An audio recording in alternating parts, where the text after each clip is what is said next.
Elon Musk का कहना है कि एक दिन एआई इतना इंटेलिजेंट हो जाएगा कि वो ह्यूमंस को डोमिनेट कर देंगे। अब कई लोगों को लगता है कि ऐसा पॉसिबल नहीं है, तो हमने सोचा कि क्यों ना किसी फिक्शन को हम रियलिटी के साथ कंपेयर करें, यानी एआई की मूवीज में क्या दिखाया गया है और आज की जो कटिंग एज एआई रिसर्च है उसमें ह्यूमंस कितने लेवल का एआई बना पा रहे हैं, उसे कंपेयर करें। तो सबसे पहले हम स्टार्ट करते हैं एआई की फर्स्ट इंपॉर्टेंट मूवी हर से, और फिर देखेंगे कि इसमें से हम रियल वर्ल्ड में क्या क्या अचीव कर चुके हैं। हर मूवी का प्लॉट एक वर्चुअल असिस्टेंट के बारे में है, यानी एक ऐसा एआई जो हमसे बात करके हमारे साथ इमोशनल बॉन्ड बना सके। ओके, तो इस मूवी में मेन कैरेक्टर है थियोडोर, जो अपनी लाइफ में काफी अकेले हैं। थियोडोर एक कंपनी में काम करते हैं जहाँ पर वो लोग लव लेटर्स लिखते हैं उन लोगों के लिए जो अपने प्यार का इजहार नहीं कर पाते। थियोडोर का डाइवोर्स हुआ होता है और उनके पास कोई बात करने के लिए नहीं होती, इसलिए वो एक कंपनी से लेटेस्ट एआई खरीदता है जिसका नाम है समंथा। समंथा से बात करने के लिए उसे एक ईयरफोन सेट दिया होता है और एक पॉकेट में रखने के लिए कैमरा, ताकि उस कैमरे से समंथा सब देख सके और थियोडोर की लाइफ में चल क्या रहा है उसे अच्छे से समझ सके। इस डिवाइस में एक स्क्रीन भी होती है जिससे अगर समंथा एआई कुछ थियोडोर को दिखाना चाहती है तो वो उसे दिखा सकती है। तो समंथा और थियोडोर की बहुत अच्छी दोस्ती हो जाती है।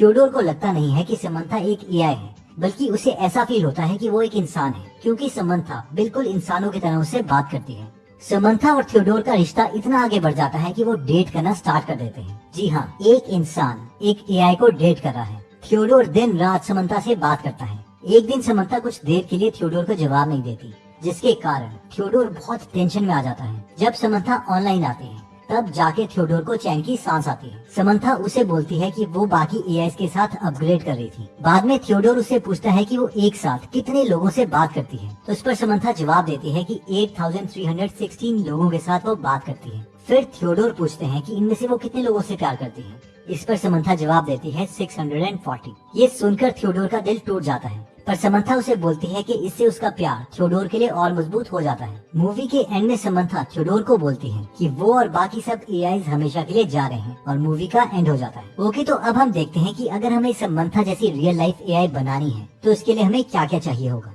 और मोस्ट इम्पोर्टेंटली इनमें से हम कौन कौन से पार्ट एक्चुअल में बना चुके हैं। पार्ट 1, समंथा एक ऐसा एआई है जो बिल्कुल ह्यूमन की तरह बात करता है। ये प्री प्रोग्राम्ड नहीं थी, बल्कि वो एग्जिस्टिंग डेटा को यूज करके नए नए कंक्लूजन्स निकाल सकती थी, और जैसे जैसे उसे थियोडोर के बारे में पता चलता है उसकी नॉलेज बढ़ती रहती है। उस डेटा को यूज करके वो थियोडोर से और डीप रिलेशनशिप बना लेती है। अब रियल वर्ल्ड में अगर हम देखें तो ओपन एआई ने एक लैंग्वेज मॉडल बनाया है जिसका नाम है GPT-3, जो ह्यूमंस की तरह बात कर सकता है। फॉर एग्जाम्पल, अगर हम इससे हर मूवी के बारे में पूछें तो इसका ये जवाब है। क्या तुम्हें हर मूवी के बारे में पता है? हाँ, मुझे पता है।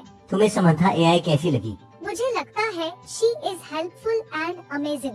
क्या तुम समंथा जैसी इंटेलिजेंट बन सकती हो? मेरी इंटेलिजेंस इससे भी ज्यादा ग्रो कर सकती है, मगर वो तो बहुत तेज है। मेरे पास ज्यादा डेटा और रिसोर्सेज है जिससे मैं अपनी इंटेलिजेंस ज्यादा तेजी से ग्रो कर सकती हूँ। अब इसके आंसर से आप कुछ भी सोचो, लेकिन GPT-3 एक परफेक्ट एआई नहीं है। इसका रीजन है कि इसकी लॉन्ग टर्म मेमोरी नहीं है, जिसका मतलब है कि अगर हमने इसे 7 दिन पहले बात करी है तो वो इसे याद नहीं रहेगी। और सॉफ्टवेयर इंजीनियर जॉर्ज हॉट्स के अकॉर्डिंग GPT-12 भी आ जाए तो भी वो समंथा जैसा एआई नहीं बन सकता। पर्सनली मुझे लगता है कि इसका भी कोई ना कोई वे आउट निकल ही जाएगा। पार्ट 2, मूवी में समंथा थियोडोर के हाथ में कैमरा की मदद से आउटर वर्ल्ड देख सकती है और उन इमेजेस को यूज करके वो थियोडोर से और ज्यादा बात कर सकती है। ओके, तो अब आते हैं रियल वर्ल्ड में। गूगल की कंपनी डीप माइंड ने एक एआई बनाया है जो इमेजेस को काफी डिटेल में नोटिस कर सकता है और उसमें छुपी हुई डिटेल्स को भी समझ सकता है। और जैसे कि हमें पता है कि एक वीडियो वो एक सिर्फ कलेक्शन है इमेजेस का, मीनिंग फ्यूचर में ये वीडियोस को भी समझ पाएंगे। फॉर एग्जाम्पल, जब गूगल के एआई को ये इमेज दिखाई गई तो इसे ये सवाल पूछा गया, इन दोनों की कैपेसिटी कितनी है? फ्लॉपी डिस्क 1.44 मेगाबाइट की है और जो सीडी है वो 700 MB की है। अब आप देख सकते हैं कि इस एआई ने इमेज रिकॉग्निशन तो की है, लेकिन इसके साथ आगे कंक्लूजन्स भी निकाले हैं कि फ्लॉपी और सीडी की स्टोरेज कैपेसिटी कितनी है। नेक्स्ट क्वेश्चन, तुम्हें क्या लगता है कि इस इमेज में रोबोट क्या करने की कोशिश कर रहा है? रोबोट बॉल को उठा रहा है। बॉल का कलर क्या है? बॉल का कलर रेड है।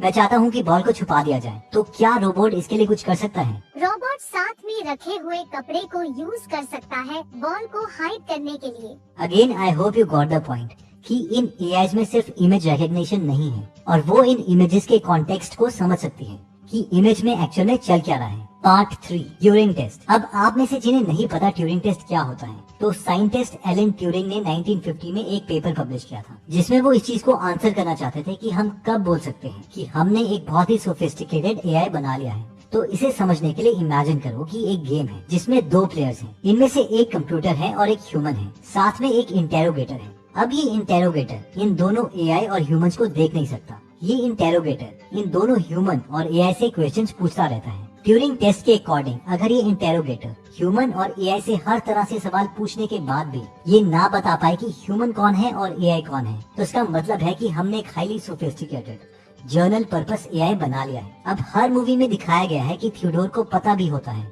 कि समंथा एक एआई है, लेकिन इसके बावजूद वो उसे कहीं ना कहीं रियल मान के प्यार करता है, which is very close to Turing test. Real life की बात करें तो अभी तक हम इतना सोफिस्टिकेटेड एआई नहीं बना पाए हैं जो ट्यूरिंग टेस्ट पास कर पाए।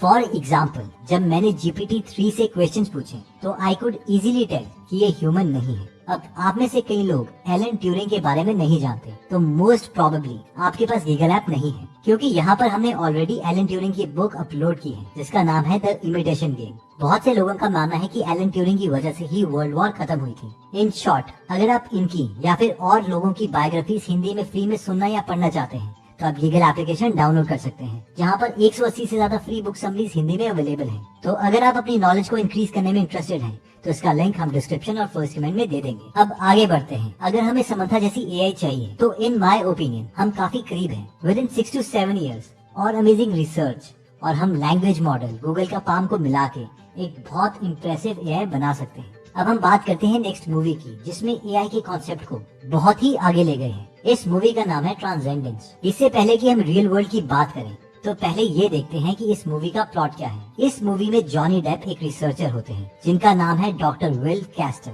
वो अपनी टीम के साथ एक ऐसी टेक्नोलॉजी पर काम कर रहे हैं जिससे इंसानों के दिमाग को कंप्यूटर में अपलोड किया जा सकता है। इसका मतलब ये है कि एक मरे हुए इंसान का माइंड एक कंप्यूटर में डाल सकते हैं, जिससे इंसान की मेमोरीज हमेशा जिंदा रहेंगी। विल कैस्टर को एंटी टेक्नोलॉजी ग्रुप से थ्रेट्स आते हैं, लेकिन विल ने इनकी बात नहीं सुनी और एआई का काम जारी रखा। इसीलिए एंटी टेक्नोलॉजी ग्रुप ने इन्हें गोली मार दी। उन्हें टाइम पर हॉस्पिटल ले जाया गया और गोली निकाल दी गई, पर गोली पे पोलोनियम की लेयर थी जो कि एक रेडियो एक्टिव एलिमेंट है। इसलिए डॉक्टर ने विल को बोला कि वो अब कुछ दिनों तक ही जिंदा रहेंगे। विल के कलीग ने मंकी के माइंड को क्वांटम कंप्यूटर में अपलोड करने का तरीका ढूंढ लिया था। विल और उसकी वाइफ एवेलिन डिसाइड करते हैं कि वो विल का माइंड भी अपलोड करेंगे ताकि वो जिंदा रहे। इस काम के लिए वो विल के कलीग और फ्रेंड मैक्स से मदद मांगते हैं। मैक्स पहले तो इस काम में मदद करने के लिए मना कर देता है क्योंकि उसे ये बहुत डेंजरस लग रहा था, पर फाइनली वो कन्विंस हो जाता है। वो लोग सक्सेसफुली विल का माइंड अपलोड करते हैं और कुछ हफ्तों में विल मर जाता है। अब विल का माइंड और मेमोरीज एक कंप्यूटर में थी और वो टेक्नोलॉजी के थ्रू जिंदा था। एक दिन टेक्नोलॉजिकल विल एल्विन को बोलता है कि उसे इंटरनेट से कनेक्ट कर दिया जाए ताकि उसकी नॉलेज ग्रो होती रहे, पर मैक्स एवेलिन को रोकता है क्योंकि उसके हिसाब से ये डेंजरस था। पर एवेलिन को गुस्सा आ जाता है और वो उसकी बात नहीं सुनती। वो विल को इंटरनेट से कनेक्ट कर देती है। इंटरनेट से कनेक्ट होकर विल मेडिसिन, बायोलॉजी और नैनो टेक्नोलॉजी में बहुत नॉलेज गेन करता है, यहाँ तक कि वो एवेलिन की मदद से अपने रिसर्च सेंटर भी खोलता है। लेकिन एवेलिन को विल से डर लगने लगता है जब वो देखती है विल अपने नैनो पार्टिकल्स दूसरे लोगों पर छोड़ रहा है, जिससे वो दूसरे लोगों का माइंड कंट्रोल कर सकता है। एक दिन FBI और एक गवर्नमेंट एजेंट एवेलिन से मिलने उसके सेंटर में आते हैं। वो एवेलिन के दोस्त होते हैं, पर जब वो देखते हैं विल कितना ताकतवर हो गया है तो वो डिसाइड करते हैं कि विल का माइंड और मेमोरीज कंप्यूटर से डिलीट करनी होगी।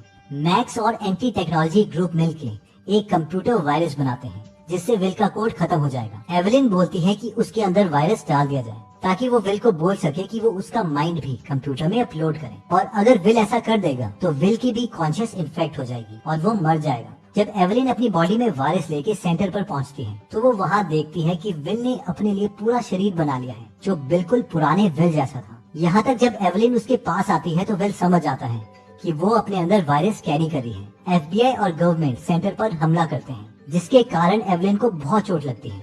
अब विल को पता था अगर उसे अपनी वाइफ को बचाना है तो उसे अपने अंदर वायरस इंजेक्ट करना पड़ेगा। विल एवेलिन को बचाने के लिए खुद में वायरस इंजेक्ट कर लेता है जिससे विल का कोड खत्म हो जाता है और वो मर जाता है। अब आते हैं रियल लाइफ में कि इस हाई टेक फिक्शनल मूवी का क्या पार्ट एक्चुअल में हमने अचीव कर लिया है। अब फर्स्ट पार्ट जो इसमें है वो है ह्यूमन माइंड को रीड करना, तो ये काफी मुश्किल है और ये अभी तक नहीं हो पाया है। जो सबसे प्रॉमिसिंग रिजल्ट है वो है इलॉन मस्क की कंपनी न्यूरालिंक की। तो 2020 में इलॉन मस्क ने डेमोन्स्ट्रेट किया था इसमें उन्होंने 4 पिक्स दिखाए। पहले पिक के सर में कोई न्यूरालिंक डिवाइस नहीं था और दिखाया गया कि वो नॉर्मल बिहेव कर रहा है। फिर सेकंड पिक के सर में पहले न्यूरालिंक लगाया गया था, पर अब 2 महीने हो गए हैं उस न्यूरालिंक को निकाले हुए और वो भी नॉर्मल बिहेव कर रहा था, यानी न्यूरालिंक निकालने पे कोई नेगेटिव इम्पैक्ट नहीं है। थर्ड पिग में न्यूरालिंक डिवाइस लगाया हुआ था और जब भी वो कुछ सूंघता या खाता तो उसकी ब्रेन में 1024 इलेक्ट्रोड उसकी ब्रेन एक्टिविटी को रीड करते हैं, जिसका ग्राफ हमें दिखाया जाता। इसके बाद फोर्थ पिग था जो ट्रेडमिल में था और जिसके सर में न्यूरालिंक लगा हुआ था। अब उसके सामने खाना था तो इलॉन मस्क की टीम उसके ब्रेन की एक्टिविटी रीड कर रही थी और इस ब्रेन एक्टिविटी को रीड करके वो ये पता करने की कोशिश कर रही थी कि उस पिग की पोजीशन क्या है और वो भी बिल्कुल एक्यूरेसी के साथ बता पा रही थी। बट स्टिल इस मूवी तक के एआई तक पहुंचना काफी मुश्किल है। इस मूवी में ये भी दिखाया गया है कि जॉनी डेप अपनी रियल बॉडी को बना के अपने ब्रेन डाउनलोड कर लेते हैं। अभी प्रेजेंट रिसर्च के अकॉर्डिंग ये बहुत ज्यादा डिफिकल्ट है, बट हाँ, अगले साल टेस्ला बॉट लॉन्च होगा जो कुछ रियल लाइफ में ऐसा दिखता है। ये घर के बेसिक काम कर सकता है और हर मूवी की समंथा की तरह हमसे बात कर पाएगा। जहाँ तक दूसरे लोगों का ब्रेन कंट्रोल करने की बात है तो ह्यूमंस ने बहुत से एक्सपेरिमेंट्स किए हैं जिसमें उन्होंने ब्लूटूथ और एक मोबाइल ऐप से कॉकरोच को कंट्रोल कर दिया है कि वो किस डायरेक्शन में जाएगा। इसके अलावा सालों पहले चूहे के ब्रेन में भी इम्प्लांट्स किए गए थे, उसके डायरेक्शंस को चेंज किया गया था। जैसे कि इस केस में राइट वाले चूहे को जब स्टिमुलेशन दी जा रही है तो वो सर्कल्स में मूव कर रहा है। इन शॉर्ट, इन जानवरों में थोड़ी रिसर्च हुई है, लेकिन ह्यूमंस के ब्रेन में रीड और राइट ऑपरेशन करना इज नॉट दैट इजी। आपको क्या लगता है ह्यूमंस 100 साल में कितना अच्छा एआई बना पाएंगे और क्या ये ह्यूमंस को डोमिनेट कर देगा? हमें से काफी लोग सोच रहे हैं कि इस वीडियो में हम सीख क्या रहे हैं, मीनिंग क्या है, हम कुछ लर्न कर भी रहे हैं या फिर ये एक सिर्फ एंटरटेनमेंट है। तो मेरी समझ से एआई एक कटिंग एज टेक्नोलॉजी है जो बहुत ही कम इंडियंस को पता है और फर्स्ट स्टेप किसी भी चीज को सीखने का होता है इंस्पिरेशन, उस टेक्नोलॉजी से प्यार। और इन वीडियोस का गोल भी यही है कि आपको इंक्लाइन किया जाए एआई की तरफ और होपफुली हमें से कुछ लोग एक्चुअल एआई को सीखने की तरफ भी इंक्लाइन होंगे। अगर आप एआई को सीखने से शुरुआत करना चाहते हैं तो आप टेंसरफ्लो से स्टार्ट कर सकते हैं जो गूगल का एक इनिशिएटिव है। ये एक ओपन सोर्स प्लेटफॉर्म है मशीन लर्निंग के लिए। इसकी बहुत से ट्यूटोरियल